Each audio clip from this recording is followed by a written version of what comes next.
Welcome to Donmar TV News Channel.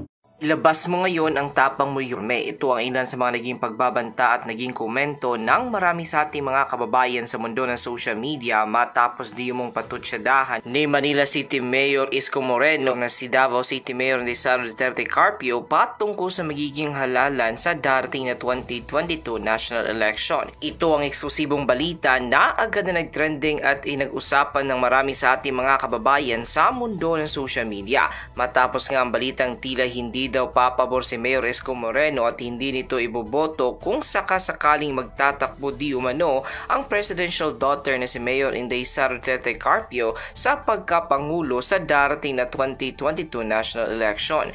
Dahil nga dito ay nanindigan nga ang alkalde ng Manila City at hindi daw di umano siya papabor sa political dynasty na di umano niluluto ng PDP laban at ng hukbo ng pagbabago ng after daw ng term ni Pangulong Rodrigo Roa Duterte ay parang Davao City lang daw ang gagawin nito dahil patatakbuhin niya ang kaniyang anak na si Sara Duterte sa darating na presidential election. Dahil nga dito ay tila hindi na di umano natutuwang marami sa ating mga kababayan sa mundo ng social media at diretsahang sinupalpal si Manila City Mayor Isko Moreno na tila pekiwari nga nito ng marami sa ating mga kababayan nang mapanood ang nasabing interview nito with Karen Davila ay tila natitreaten lang daw talaga si Isko Moreno dahil na isang beses ay hindi daw ito nanguna sa ginawang presidential survey at palagi si Davao City Mayor Sara Duterte Carpio ang nakakakuha ng majority vote. Kung bago pa lang kayo sa channel na to, huwag kalimutang i-hit na subscribe and notification bell para maging updated kayo sa susunod pa mga videos na i-upload namin. At yun na nga mga kababayan, halatang takot. Ito ang naging ilan sa mga naging viral comment ng marami sa ating mga kababayan sa mundo ng social media matapos ngang mapanood ng ENC interview ni Karen Davila kang Manila Mayor Isko Moreno nang mapag-usapan nila ang napipintong pagkandidato ni presidential daughter na si Mayor Sara Duterte Carpio sa pagkapangulo sa darating na 2022 national election.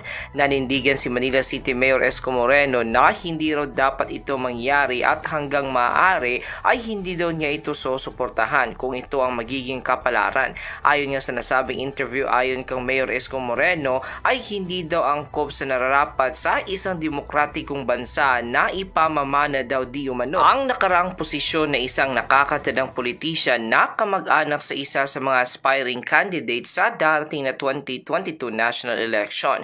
Diretsahan nga pinangalanan ng presidential daughter ni si Davao City Mayor Sara Duterte Carpio at sinabi ni Manila City Mayor Isko Moreno na gagawin nito ang lahat para di umano tutulan at hindi suportahan ng matunog na pangalan ng presidential daughter ni si Davao City Mayor Sara Duterte Carpio sa darating na 2022 national election. Narito ang full report na nilabas mismo ng Inquirer.net sa kanilang official website. From Inquirer.net, another Duterte for president. I don't believe government position inherited Isko. Manila City Mayor Isko Moreno had this to say Friday as he expressed the belief that government positions are not inherited amid talks of another Duterte family member running for president in the upcoming 2022 national polls. In a television interview, Moreno was asked about his thoughts about another Duterte leading the country as speculation are rife that Davao City Mayor and the presidential daughter Sara Duterte is eyeing the presidency. Moreno said in an interview with ABS-CBN News Channel's Head Starts, ayokong pangunahan ang taong bayan sa pagpili nila ng kanilang leader, but I hope they will not be called stupid later on. I do not want to preempt the public in choosing their leader, but I hope they will not be called stupid later on. As if this will not be a case of political dynasty, Moreno said, there is a clear presence of political dynasty at hindi ako naniniwala na ang posisyon sa gobyerno minamana in a democratic government. There is a clear presence of political dynasty, but I don't believe that a government position is inherited under the democratic government. Moreno Moreno said ang demokrasya ang taong bayan ang pumipili, hindi ipinipilit yung mga kalahi niya pagkatapos na niya. Hindi ako naniniwala dyan. I am not gonna vote for that as a voter and I disagree as a citizen of this country. Moreno was among the names that President Duterte had to mention as his possible successor according to presidential spokesperson Harry Roque. Other possible successor aside from Davao City Mayor Duterte are the President longtime side and now Senator Christopher Bongo, Senator Manny Pacquiao, and former Senator Bongbong Marcos. The possibility of another member of the Duterte family taking over the presidential seat was fueled after Albay Representative Joey Salceda said there is no doubt in his mind that Davao City Mayor Duterte will be running in the next year's election. And matapos ang full report na ito na inilabas ng Inquirer.net sa kanilang official website patungkol sa naging full statement ni Manila City Mayor Isko Moreno ay tila pinanggigilan nga siya ng marami sa nating mga kababayan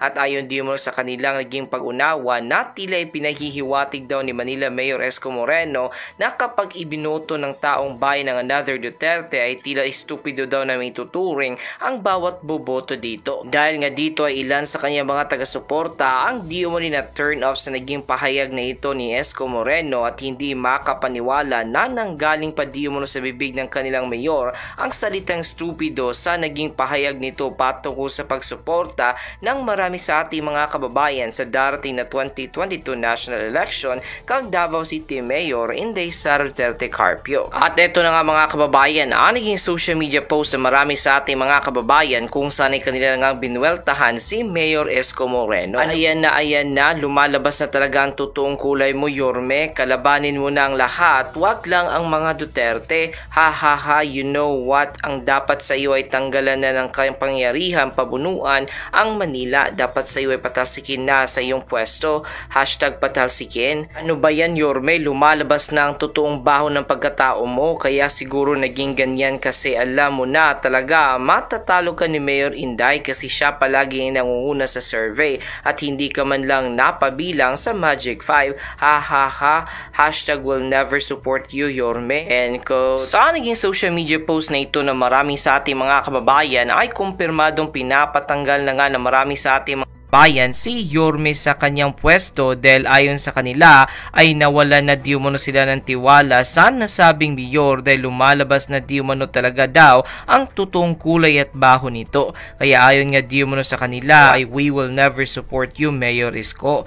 At yun na nga mga kababayan, kung kayo ang tatanungin ano na ang masasabi nyo sa naging reaksyon matapos nawiltahan ng marami sa ating mga kababayan lalong-lalo na ang mga dying hard Duterte supporters ang di umano ginagawang paninira di umano ni Manila City Mayor Isko Moreno sa nalalapit na pagkandidato ng presidential daughter na si Mayor Inday Sara Duterte Carpio sa darating na 2022 national election.